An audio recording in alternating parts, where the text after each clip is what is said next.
Oke, kali ini kita akan melanjutkan untuk pembelajaran persamaan diferensial biasa, yaitu mengenai penyelesaian persamaan diferensial biasa dengan koefisien variabel. Nah, yang akan kita bahas di sini adalah persamaan Cauchy-Euler ya. Jadi nanti PD yang kita gunakan adalah PD dengan bentuk persamaan Cauchy-Euler.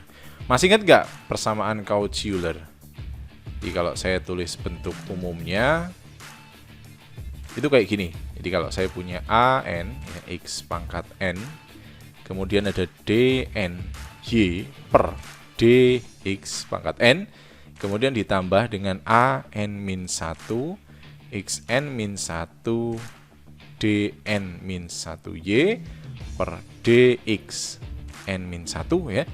Ini berulang terus ya, semakin turun pangkatnya ya, sampai dia mendekati A1X pangkat 1, lalu D-nya 1 ya. Dan yang terakhir adalah A0, X-nya berarti sudah hilang, berarti tinggal Y sama dengan suatu fungsi Gx. Ya, dimana AN, kemudian ada AN-1, lalu ada AN-2 dan seterusnya sampai A1 sampai A0 itu adalah merupakan suatu koefisien. Nah, jadi ini adalah bentuk umum dari Cauchy-Euler. Ya. Kita mulai dulu bentuk Cauchy-Euler dengan tingkatnya 2 dulu ya. Jadi kita mulai dengan suatu bentuknya yaitu saya tingkat 2. Tingkat 2 itu maksudnya ya N-nya adalah 2 maksimal. Jadi nanti kalau saya tulis itu gini, AX kuadrat D kuadrat Y per DX kuadrat. Lalu ini sudah A, berarti saya ganti menjadi B X ya, DY per DX ditambah C Y sama dengan 0. Nah, jadi saya mulai dengan bentuk yang homogen dulu. Masih ingat kan, homogen itu berarti belakangnya 0 ya. Nah, kita namakan ini adalah persamaan awalnya. Persamaan awalnya. Nah, bagaimana kita menyelesaikan suatu persamaan yang seperti ini? Nah, ada triknya. Jadi triknya adalah apa? Jadi triknya adalah kita membuat semacam permisalan. Ya, misalnya adalah Y itu adalah X pangkat M. Ya, ini suatu permisalan. Kemudian ada Y aksen, berarti apa? Berarti M, X pangkat M min 1. Lalu ada Y double aksen, itu berarti M dikalikan dengan M min 1 ya, X M min 2. Jadi ini adalah sebuah persamaan yang kedua. Nah, kita awalnya punya persamaan 1, ini ada persamaan 2. Dengan asumsi kita adalah DY per DX, itu kan Y aksen. Kemudian D kuadrat Y per DX kuadrat, itu berarti Y double aksen. Nah, tinggal substitusikan aja kan ya. Nah, kalau saya substitusikan hasilnya nanti begini. AX kuadrat kalikan dengan M min 1 X pangkat M min 2 ditambah BX M lalu X M min 1 ditambah C X pangkat M sama dengan 0 ya. Kemudian ini X-nya dikalikan sini ya. Ini X-nya dikalikan sini, berarti nanti saya punya A M min 1, ini X pangkat M ya, ini min 2 M, ini X-nya min 2 kan ya. Kemudian kena ini kan berarti hilang ya min 2-nya ya. Ini juga, ini 1, ini min 1, berarti saya punya B M X pangkat M ditambah CX pangkat M sama dengan 0.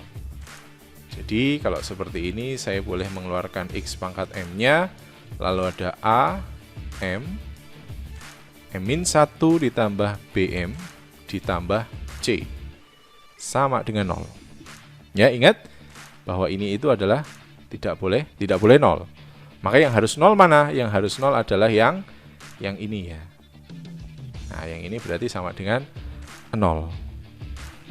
Sehingga kita peroleh apa? Kita peroleh bahwa AM kuadrat, ya, saya kurangi dengan AM plus BM plus C sama dengan 0, sehingga nanti bentuknya menjadi AM kuadrat plus saya tulis B min A M plus C sama dengan 0. Nah, fokusnya kita di sini adalah mencari M-nya berapa. Nah, di sini ya. Jadi M-nya berapa atau M merupakan akar persamaan dari ini, maka solusi dari persamaan diferensial ini akan dipenuhi. Nah, seperti apa konsepnya?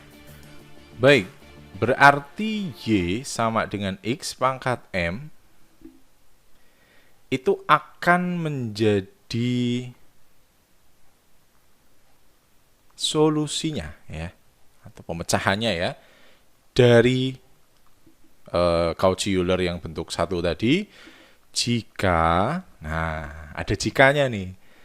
Jika apa? Jika M itu memenuhi akar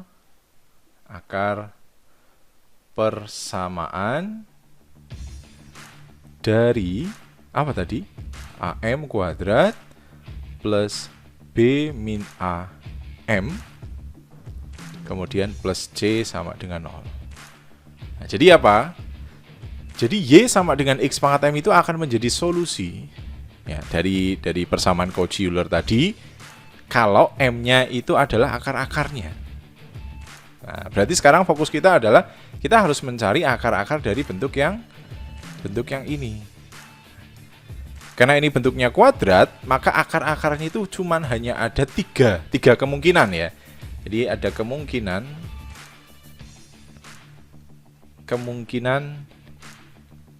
nilai dari M. Kemungkinan yang pertama adalah ini kan M kuadrat, ya. Berarti akan ada M1 dan M2, ya. Saya jelaskan di sini dulu. Berarti akan ada M1 dan M2. Berarti kemungkinan yang pertama adalah M1 itu tidak sama dengan M2. Artinya ini adalah dua akar real yang berbeda. Seperti persamaan kuadrat seperti biasa, kalau ada persamaan kuadrat kan bisa jadi dua-duanya dua akar real yang berbeda.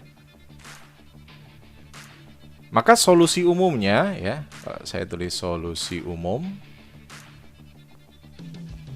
itu akan sama dengan Y sama dengan C1X M1 plus C2X M2. Dah, ini adalah solusi umumnya. Ya, lanjut yang kemungkinan kedua. Apa coba kalau misalkan persamaan kuadrat? Kalau M1 tidak sama dengan M2,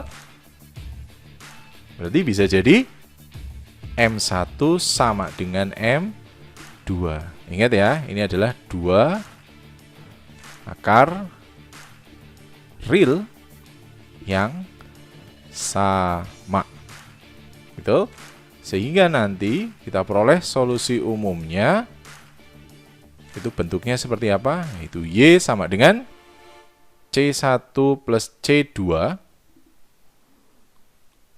ln X pangkat M, ya. Di sini M itu adalah M1 atau M2-nya, ya, karena sama sih, ya. Kemudian kemungkinan yang ketiga, ya, bisa beda bisa sama, atau ini akarnya real semua baru, ya. Nah, kalau ada akar real berarti akan ada akar yang imajiner, atau kita namakan sebagai M1 dan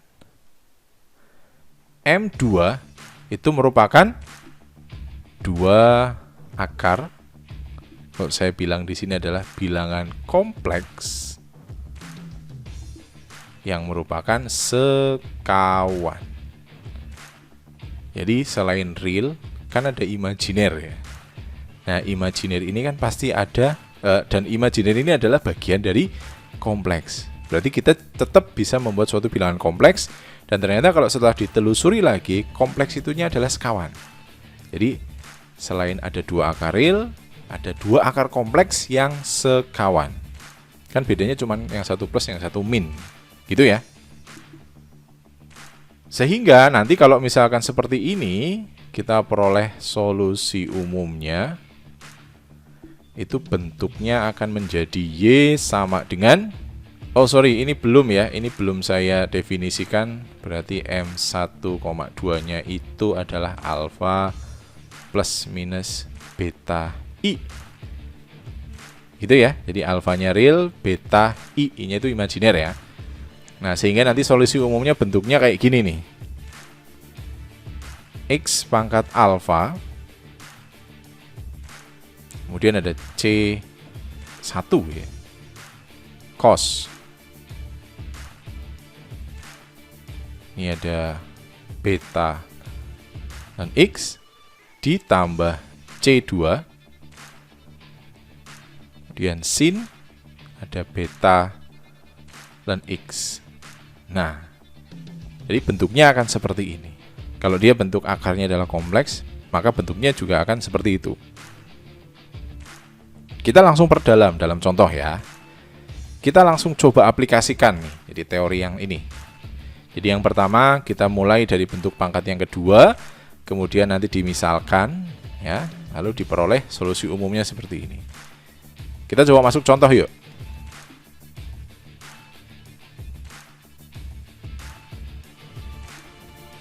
Saya coba 2 contoh dulu dia sini. Contoh yang pertama, carilah solusi umum. Saya pakai istilah solusi umum dulu. Solusi umum dari PD. Berikut nih, ada 4x kuadrat Y double aksen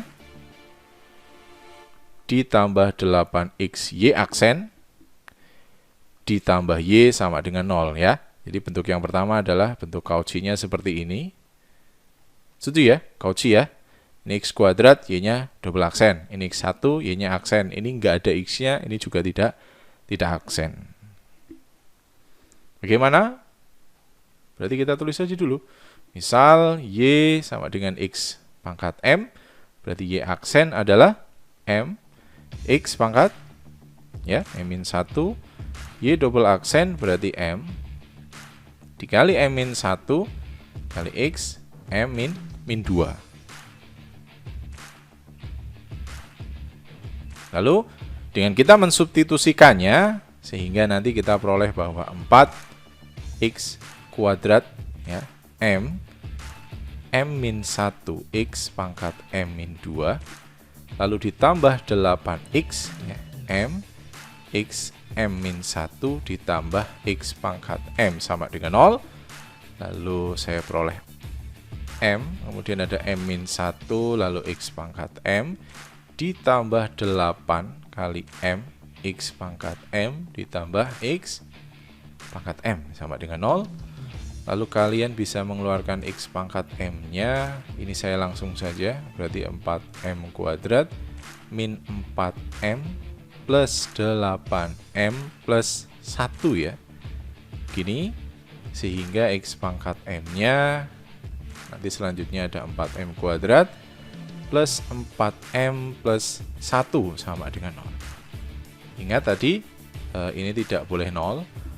Nah, lalu ini yang kita buat menjadi 0 ya. Jadinya adalah 4M kuadrat plus 4M plus 1 sama dengan 0.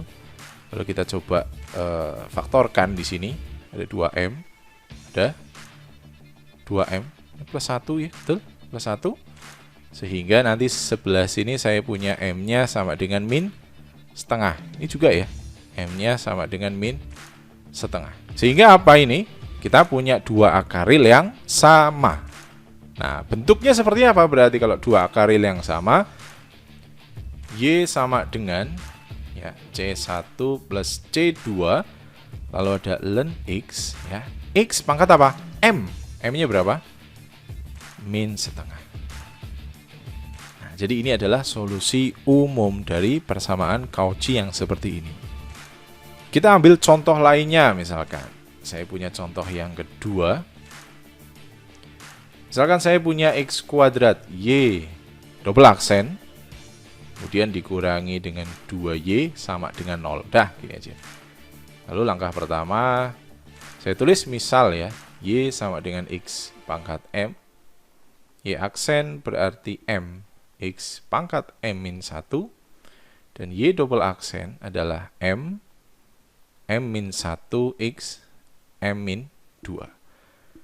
Kemudian dari sini kita substitusikan saja. Ada X kuadrat, kemudian ada M min 1, X, M min 2. Kemudian Y aksennya nggak ada nih. Y aksennya nggak ada. Dia langsung ke 2Y. Berarti 2, X, pangkat M sama dengan 0. Saya lanjutkan di bawahnya. Berarti X-nya bisa langsung dicoret ya. Berarti saya punya M kuadrat ini.